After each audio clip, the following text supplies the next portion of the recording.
You know, obviously, Medicaid is as I said, my opening statement at the commission was the elephant in the room.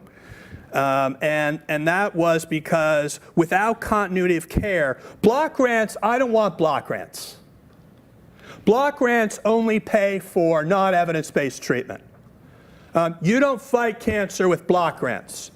It's just, we got to get rid of them. Is block grants what's going on in the secret GOP negotiations? They're using block grants as a way of really doing what they don't want to vote on doing, and that's sharply cutting the amount of money that goes to treatment. So they say they're giving the same amount, but they're letting states to do the dirty work because states' budgets are going to crowd out the funding, and the money's going to be fungible, so they'll use those dollars to fund other things because people with addiction and mental illness are the most unpopular of all constituencies, so they're the easiest people to drop by the wayside. But I think here's the big thing for the president is if he's going to ask for an 18% cut for corporate taxes, I propose that the White House make an objective for our country at a minimum to reduce suicide rates and overdose rates by an equal percentage for the American people. Because if we don't put our mind to something, we're never going to start bending the curve and applying ourselves to the goal at hand.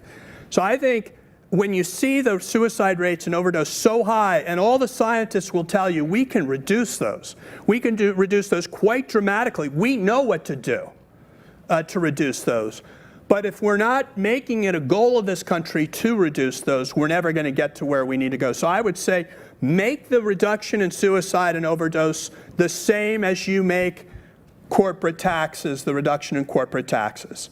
And two, if we're going to repatriate hundreds of billions of dollars of overseas corporate taxes, and this is the biggest public health crisis of our times, and it affects 1 in 4 Americans, why not say that we're going to spend $1 in 4 in repatriated money and put it into this, the biggest public health epidemic of our time?